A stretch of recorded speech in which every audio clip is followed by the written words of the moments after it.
नमस्कार, heart attack Bharat देख रहे हैं आप। मैं हूं दिवाकर विक्रम सिंह।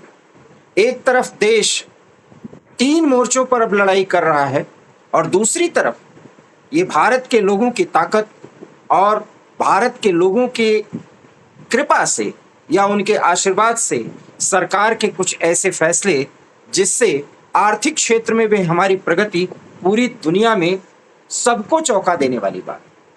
सबसे बड़ी बात कि दुनिया में चौथी बड़ी अर्थव्यवस्था हम बन चुके हैं और अगले 2.5 साल के अंदर हम दुनिया की तीसरी बड़ी अर्थव्यवस्था बन जाएंगे। सवाल यह है कि ऐसे में सब कई लोग प्रश्न करते हैं कि इस देश में अगर गरीबी है, प्रति व्यक्ति आय में कोई बहुत बड़ी बढ़ोतरी नहीं हो रही है, तो बड़ी अर्थव्यवस्था से क्या फायदा।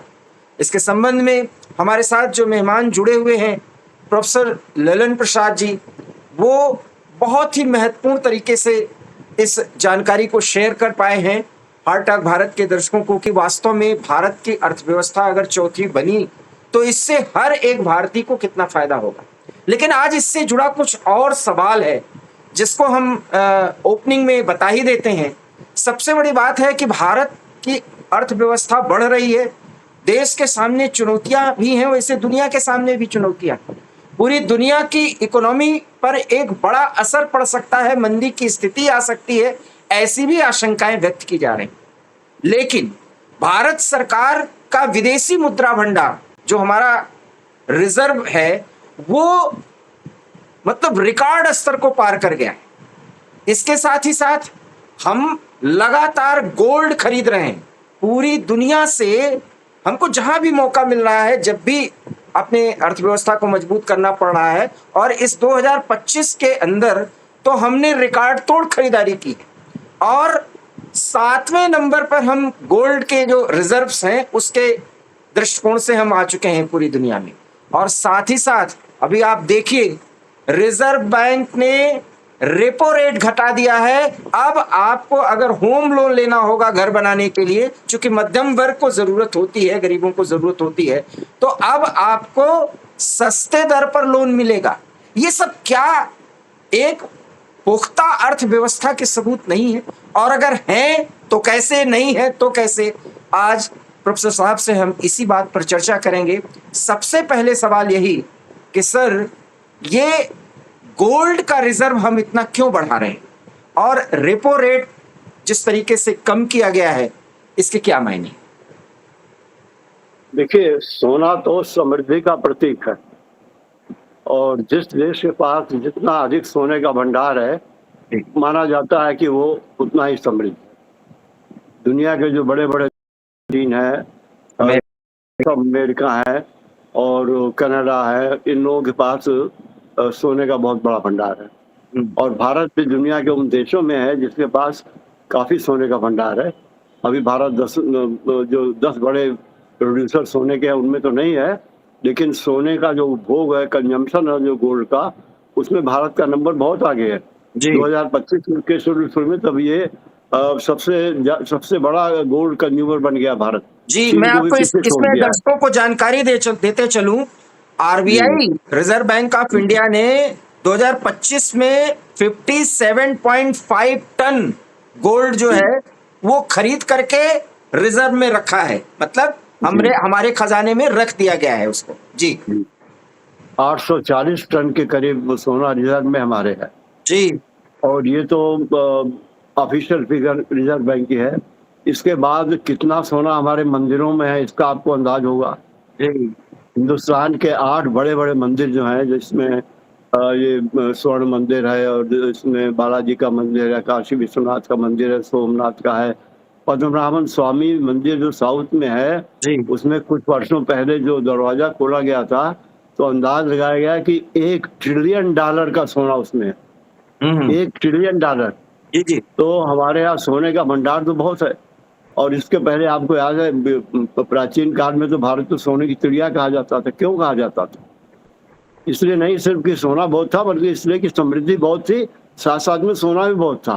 और भारत में बने जेवरात सारी दुनिया में बिकते थे। हमारे यहाँ जो हमारे ट्रेडर्स थे वो दुनिया के हर कोने में जाते थे और वहाँ सोने चांदी की जेवरात बेच के आते थे और भारत इसके लिए मशहूर था और शायद इसीलिए भारत पर आक्रमण भी हुए, आपको पता है। जो मुगलों का अटैक भारत पर हुआ उसका भी एक बहुत बड़ा कारण था कि भारत सोने का भंडार माना जाता था वहाँ। और वहाँ पर जो लुटेरे मुगल लुटेरे थे वो आते थे यहाँ पर कत्लेआम करते थे और फिर सोना भर भर के ले जाते थे। सोमनाथ मंदिर को कितनी बार लूटा गया। वैसे और बात है कि जब भी लूटा गया उसके बाद फिर बन गया, वो भी हमारी समृद्धि का प्रतीक है। तो ये देखिए सोना तो समृद्धि का प्रतीक है, हमेशा से रहा है। और यही क्या हमारे वैदिक ऋषियों ने भी इसका महत्व माना है। और अथर्ववेद के विवाह प्रकरण में 14वें कांड में एक ऋचा है, उसमें लिखा ऋषि ने लिखा है कि नववधू के लिए जो सर्वाधिक आकर्षण की चीज होती है वो सोना है। सोने के बाद और सारी चीजें हैं, सबसे बड़ा सोना है। और दहेज में आपको पता है कि इस देश में सदियों से दुल्हन जब माँ के घर से जाती है और ससुराल, तो पिता अपनी शक्ति के अनुसार उसको सोने चांदी की जेवरात देता है। और वो प्रथा आज भी चल रही है। और गरीब से गरीब घर में भी लोग कोशिश करते हैं कि थोड़ा बहुत सोना अपनी लड़की को जरूर दें। तो ये बहुत सामाजिक विधा है हमारे यहाँ, उसमें सोने का इतना महत्व है। सर मैं इसमें आपसे जानना चाहता हूं कि जैसे रिजर्व बैंक जो सोना खरीद रही है और बैंक में रख रही है, रिजर्व रख रही है, उसमें 31 मार्च 2025 तक 879.58 879.58 टन सोना था। अब उसमें 2 महीने में और बढ़ोतरी ही हुई होगी। हम आपसे ये पूछना चाहते हैं, जैसे आपने मंदिरों का जिक्र किया, घर में रखे सोने का जिक्र किया, क्या इसका भी पूरा मूल्यांकन सरकार के पास हो करके वो भी एक रिजर्व का पार्ट माना जाता है? नहीं, मेरे ख्याल में इतना बड़ा रिजर्व है कि इसका कोई सही आकलन तो नहीं है। लेकिन ये कि जैसे मैंने बताया कि पद्मनाभ स्वामी मंदिर में $1 ट्रिलियन का सोना मिला था। अब इस तरह से और सारे मंदिरों में बहुत सोना पड़ा हुआ है। और बहुत से छोटे छोटे मंदिर भी जगह जगह, क्योंकि आपको याद है, आप जानते हैं कि मंदिरों के कलश तो आमतौर से सोने के होते थे। पुराने मंदिरों के जितने कलश हैं वो आमतौर से सब सोने के होते थे। और फिर मंदिरों का जो डोम होता था, ऊपर का हिस्सा, वो सोने का बनता था। तो इस तरह से बहुत सोना, अब घरों के अंदर बहुत सोना होता था। आपने देखा होगा कई बार रिपोर्टें आती है कि मकान बनाने में खुदाई हो रही थी और नीचे सोने के सिक्के मिले और वो हंडे में भरे हुए सिक्के मिले। तो देखिए अतीत काल में भी हमारे यहाँ सोने का इतना महत्व था और लोग सोना रखते थे, सोना उसका उपभोग करते थे। जी, तो ये जो और वैसे दर्शकों को हम बता दें कि स्त्री धन कहा जाता है जिसमें सोना मुख्य होता है।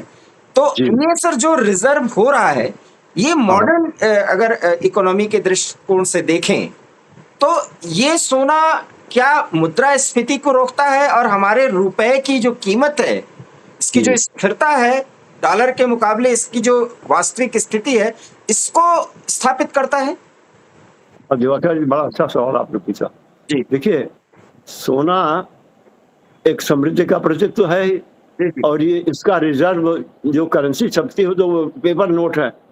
और पेपर नोट की बैकिंग जितनी स्ट्रांग होगी, पेपर नोट उतना ही स्ट्रांग होगा। पहले आप जानते थे कि सोना रखा जाता था सारे बैंकों में, केंद्रीय बैंकों में, और उसके हिसाब से वो मुद्रा छापी जाती थी। लेकिन बाद में फिर ये सिस्टम 20वीं शताब्दी में आकर बदल गया और थोड़ा सा सोना रखते थे, फिर गवर्नमेंट बॉन्ड्स और गवर्नमेंट सिक्योरिटीज और ये सब चीजें रखकर वो नोट छापने लग गए। तो आपके पास जितना अधिक सोना है उसके बगैर, उसके एवज में जितनी करेंसी आप छाप रहे हैं उतनी आपकी करेंसी स्ट्रांग है। नोटों पर लिखा होता है आई प्रॉमिस टू पे सो एंड सो। तो इसका मतलब क्या हुआ? प्रॉमिस का मतलब यही हुआ ना कि जो हमारी करेंसी है ये सिर्फ पेपर नहीं है, हमारे पास इसके बैकिंग है और अगर कोई कहे तो हम उस बैकिंग पर इसको पे कर सकते हैं। तो इस तरह से अगर रिजर्व बैंक बढ़ा रहा है तो एक अच्छी बात है। सोने का भंडार होना चाहिए, हमारी समृद्धि का प्रतीक है। जैसे जैसे भारत की इकोनॉमी बढ़ रही है तो वैसे अब फिर हम उस स्टेज पर आ रहे हैं जो पहले हमारा स्वर्ण युग था और भारत स्वर्ण की चिड़िया थी। तो एक दिन ऐसा फिर आ सकता है कि हम उस स्टेज पर जाएं। क्या सर ये जो गोल्ड रिजर्व बढ़ने से हम अमेरिका के डॉलर को कोई चुनौती भी दे पाएंगे? और एक वैकल्पिक जो ब्रिक्स के देशों की एक मुहिम है जिसमें रूस भी है, चीन भी है, कि एक अलग से करेंसी को प्रचलन में लाया जाए, उसमें गोल्ड रिजर्व का बढ़ना बहुत जरूरी है क्या? देखिए एक बात यह है ना कि जो अमेरिकन डॉलर है अब उसकी सुपरमेसी खत्म हो रही है। अमेरिकन डॉलर अब उस स्टेज पर नहीं है आज की तारीख में जिस स्टेज पर अभी पहले था ये।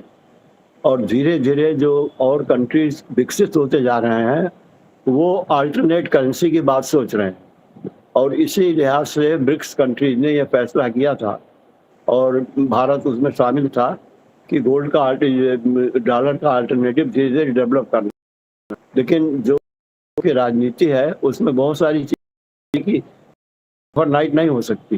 जी अब अमेरिका के साथ हमारा बहुत बड़ा ट्रेड है, हम एकदम वो ट्रेड को स्क्रैप तो नहीं कर सकते, जी और डॉलर का मालिक तो अमेरिका होता है, तो वो एक बैक हम नए सिस्टम में शिफ्ट नहीं कर सकते।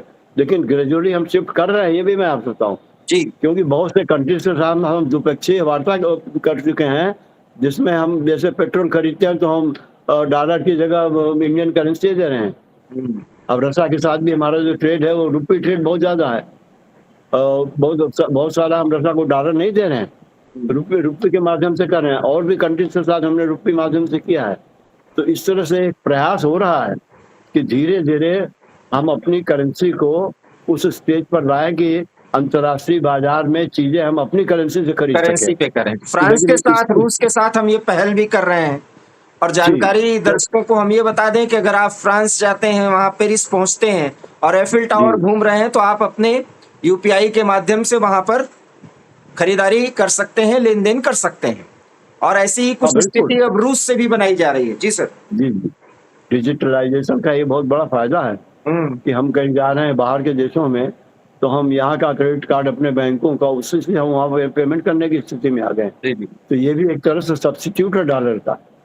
तो धीरे धीरे डॉलर को सब्स्टिट्यूट किया जा रहा है लोकल करेंसी से, ये एक फैक्ट है।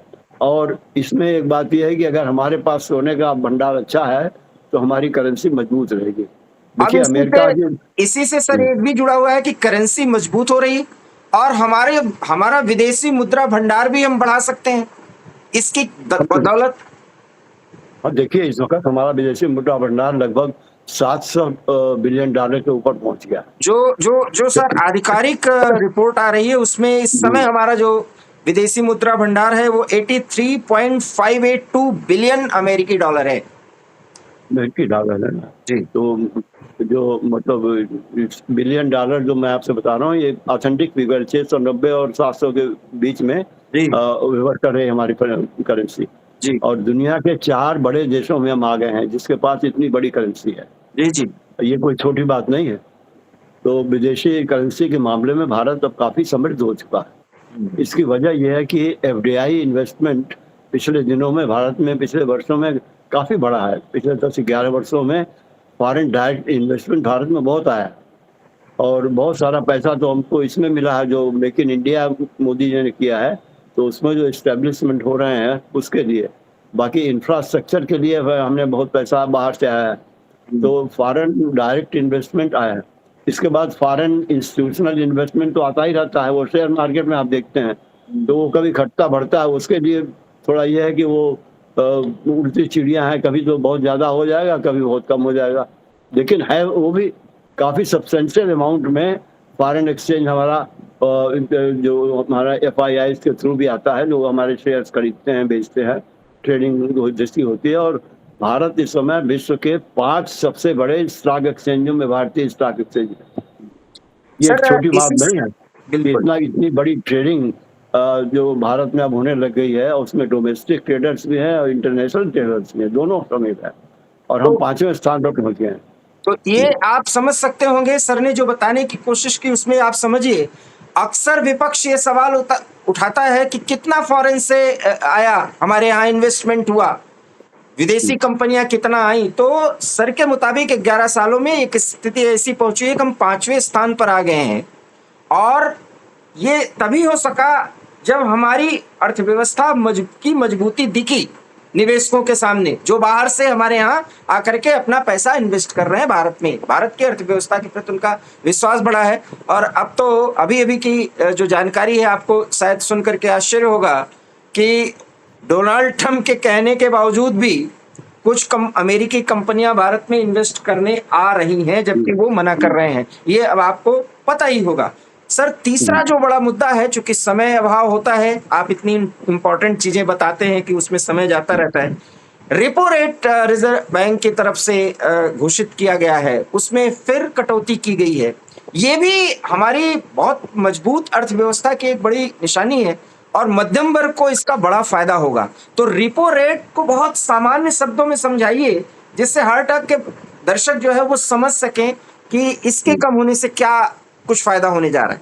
देखिए, रेपो रेट वो रेट होता है जिस पर reserve bank of India commercial banks को लोन देती है। तो अगर इस रेट में कमी की गई तो कमर्शियल बैंक्स को लोन लेना सस्ता पड़ेगा। तो अगर कमर्शियल बैंक्स को लोन लेने में सस्ता पड़ेगा तो पब्लिक को भी कम दाम में लोन दे सकती हैं, कम ब्याज पर दे सकती हैं। जी। तो इससे सर्कुलेशन में पैसा ज़्यादा आएगा, लिक्विडिटी बढ़ेगी और जो कंपनियां हैं वो पैसा ज़्यादा आसानी से उठा सकेंगे, क्योंकि उनको ब्याज कम देना पड़ेगा और उसको इन्वेस्ट करना चाहेंगी। तो अगर हम चाहते हैं कि निवेश बढ़े तो हम रेपो रेट को बढ़ाने की कोशिश, रेपो रेट कम करते हैं। लेकिन इसके साथ जो परेशानी लगी होती है वो ये है कि मुद्रास्फीति न हो, और अगर इन्फ्लेशन ज़्यादा है देश में, मुद्रास्फीति ज़्यादा है, कीमतें ज़्यादा हैं औसत से, तो उस हालत में रिजर्व बैंक ये रिस्क नहीं लेता। आपको याद होगा कि कुछ महीनों पहले से रेपो रेट कई महीनों तक इससे बदला ही नहीं गया, इसलिए कि इन्फ्लेशन पर उतना कंट्रोल नहीं था जितना रिजर्व बैंक चाहती थी। रिजर्व बैंक चाहती थी 4% के नीचे 4% तक इन्फ्लेशन हो, इससे ज़्यादा ना हो। तो जब तक वो स्थिति नहीं आई तब तक रिजर्व बैंक ने अपना हाथ दबाया हुआ था और रेपो रेट में चेंज नहीं कर रही थी। लेकिन जैसे रिजर्व बैंक को यह आभास हो गया कि हमने अब इन्फ्लेशन पर इस हद तक कंट्रोल कर लिया है, तो उन्होंने रेपो रेट में कमी की, तो ये तो ताकि और ज़्यादा बढ़िया। से ज़्यादा लोग पैसा लोन ले सकें, मकान बनवाने के लिए ले सकें, फैक्ट्री बनाने के लिए ले सकें, ट्रैवल करने के लिए ले सकें और अपनी आम ज़रूरतों के लिए पैसा ज़्यादा बैंक से लें। तो इससे लिक्विडिटी बढ़ेगी और लोगों की आमदनी भी बढ़ेगी, रोजगार भी बढ़ेगा, क्योंकि इससे काम बढ़ेंगे, फैक्ट्री में उत्पादन बढ़ेगा और एक पूरा सर्किल होता है। देखिए, इन्वेस्टमेंट से ही पूरी इकानमी चलती है। आप इन्वेस्ट करते हैं पैसा, मशीन खरीदते हैं तो मशीन बनाने वाले को पैसा मिलता है। आप रॉ मटेरियल खरीदते हैं, उस पैसे से रॉ मटेरियल वाले को पैसा मिलता है। आप लेबर एम्प्लॉय करते हैं, मैन्युफैक्चरिंग लेबर को पैसा मिलता है। तो आपने जो पैसा बैंक से लिया, उस पैसे को जो आपने इन्वेस्ट किया अपनी फैक्ट्री में, फैक्ट्री के एक्सपेंशन में या नई फैक्ट्री लगाने में, तो उससे बहुत से लोगों को फ़ायदा होता है। मैन्युफैक्चरर्स को फ़ायदा होता है, पब्लिक को फ़ायदा होता है, जो लेबर है उसको फ़ायदा होता है और चीज़ों की जो सप्लाई है मार्केट में ज़्यादा आती है, तो पब्लिक को उसकी कीमत भी ज़्यादा नहीं देनी पड़ती, इन्फ्लेशन पे भी कंट्रोल होता है। तो एक साइकिल पूरी चलती है इन्वेस्टमेंट के साथ, सेविंग्स बढ़ता है। अब जैसे जो अगर आपकी इनकम बढ़ेगी, अब एम्प्लॉयमेंट लोगों को मिलेगा तो इनकम बढ़ेगी, इनकम बढ़ेगी तो थोड़ी सेविंग भी बढ़ेगी, जिसके पास पैसा होगा थोड़ा पैसा बचा रहेगा भी, और जो पैसा बचाएगा तो इन्वेस्ट भी करेगा। तो इस तरह अब आप देखिए कि भारत के स्टॉक एक्सचेंज में एक तरह से क्रांति हो गई पिछले 8-10 सालों के अंदर। इतने देशी इन्वेस्टर्स घुस गए हैं, लोकल लोग इतना पैसा स्टॉक एक्सचेंज में कभी नहीं लगाते जो आज लगा रहे हैं, और इसकी वजह से भारत का कैपिटल मार्केट बहुत बड़ा हो गया है। पूंजी बाजार जो भारत का है उसका आकार बहुत बढ़ गया है, क्योंकि डोमेस्टिक इन्वेस्टर भी बहुत हो गए, खाली फॉरेन इन्वेस्टर नहीं है। तो कुल मिलाकर के सर आप मानते हैं कि वैश्विक समस्याओं, क्योंकि कई ऐसी समय स्थिति बनती है कि लगता है कि अब वर्ल्ड वॉर बिल्कुल शुरू हो ही गया, हालांकि वो शुरू है लेकिन लगता है कि वो अपनी चरम स्थिति पर आ गया। ऐसे में इकोनॉमी ध्वस्त हो सकती है, लेकिन भारत की इकोनॉमी की मजबूती को देखते हुए और जिस तरीके से हमने गोल्ड प्लान किया है, हमारे रिजर्व्स हैं, हम किसी भी आने वाली चुनौती का सामना कर पाएंगे सर, बहुत संक्षेप में। हाँ बिल्कुल, देखिए चुनौती का सामना तो हमें करना ही पड़ेगा, और जो विश्व की स्थिति है वो बहुत अनसर्टेन है। लड़ाई ऑलरेडी छिड़ी हुई है, 2-2, 3-3 जगह तो काफ़ी लड़ाई हो रही है महीनों से, सालों से, और ये लड़ाई भी आगे चलनी है, कोई रुकने का आसार नहीं आ रहा है। तो इसका जो बहुत बुरा परिणाम ये होता है कि सप्लाई चेन रुक जाती है और माल आने जाने में दूसरे देशों से दिक्कत होने लग जाती है। तो समुद्र के रास्ते से ज़्यादातर गुड्स ट्रांसपोर्ट होते हैं और वो रास्ते बाधित हो जाते हैं, तो अल्टरनेट सप्लाई का अरेंजमेंट करना पड़ जाता है। और कभी एक बैग किसी ऐसी कंट्री में अगर युद्ध छिड़ जाएगी जहाँ से हमारी सप्लाई लाइन जाती है तो हमारे लिए परेशानी होगी। तो ये सब चीज़ें तो हैं, अब आगे आने वाले समय में भी हमें परेशानियों का सामना करना पड़ेगा और देश को इसके लिए सावधान रहना चाहिए, अपनी रणनीति इसके लिए सरकार बनाती रही है बराबर, कि कैसे उस सप्लाई चेन को, और हम तो कहते हैं इस मामले में हम थोड़े फॉर्चुनेट हैं, क्योंकि हमारा रिलेशन ज़्यादातर नेशन से अच्छा है, इसलिए हमें सप्लाई चेन में उतनी बाधा नहीं आती जितना उन देशों को आता है जिनके ऊपर सैंक्शन है। अब जैसे अमेरिका ने रूस के ऊपर सैंक्शन लगाया हुआ है बहुत सारा, या अमेरिका ने और कई कंट्रीज के ऊपर सैंक्शन लगाया, तो जिनके ऊपर सैंक्शन है उनके लिए सप्लाई चेन में भी बाधा हो जाती है। तो हमने अपना रिलेशन बना के रखा है देशों से कि इस तरह की स्थिति हमारे पास ना हो कि हमें दिक्कत हो एक्सपोर्ट में सर। और आप देखेंगे हमारा एक्सपोर्ट काफ़ी तेज़ी से बढ़ा है जब, खासतौर से डिफेंस के एक्सपोर्ट में तो हम बहुत आगे निकल गए हैं। अब देश दुनिया के कोई 90 से अधिक देशों में हम डिफेंस के प्रोडक्ट बेच रहे हैं, जो कभी हम सोच नहीं सकते 10 साल पहले। तो इस तरह से प्रगति तो हो रही है, परेशानियां हैं, लड़ाई हमने भी अभी ऑपरेशन सिंदूर हुआ है, और अगर ये एक्सटेंड होता तो शायद कई दिन लड़ाई चल जाती तो प्रारंभ मौत होती। लेकिन एक बात अच्छी है कि ये लड़ाई हुई नहीं, आगे नहीं हुई, और इस देश को आवश्यकता इस बात की है कि स्थिरता रहे, राजनीतिक स्थिरता बनी रहे और बहुत आर्थिक महत्वपूर्ण स्थिरता बनी जानकारी दी रहे। है सर। आगे हम इसी बात को बढ़ाएंगे और बताएंगे कि राजनीतिक स्थिरता की जो बात अभी सर करना चाह रहे हैं, चूंकि समय ज्यादा हो जाएगा तो लोग वीडियो कम देख पाते हैं, हम अगले मुद्दे पर करेंगे कि क्यों एक बहुत स्थिर और मजबूत सरकार चाहिए, और क्यों तमाम अंतर विरोधों के बावजूद पूरी दुनिया के साथ हमें संबंध को भी बनाए रखना है, और क्यों हमने ऑपरेशन सिंदूर को बहुत कम समय में अपने लक्ष्य को हासिल करके उसको थोड़े समय के लिए सस्पेंड कर दिया, जो सर अभी बताए हैं। इसको हम विस्तार से आर्थिक दृष्टिकोण से अगले अंक में वीडियो के साथ हम आपके साथ उपस्थित होंगे और ललन प्रसाद सर के साथ, और तब आपको पता चलेगा कि भारत की अर्थव्यवस्था को जो आगे बढ़ाया जा रहा है उस पर देशवासियों का भरोसा है, और देशवासियों के भरोसे पर सरकार भी खरा उतरने का प्रयास कर रही है, जो देशवासी पसंद कर रहे हैं। आपका बहुत बहुत धन्यवाद सर। और अगर आपको हमारी ये बातचीत अच्छी लगी हो तो प्लीज हार्ट टॉक भारत को सब्सक्राइब कीजिए, और ललन प्रसाद सर के इस विचार को प्लीज आप इसको शेयर कीजिए और लाइक कीजिए। बहुत बहुत धन्यवाद। नमस्कार।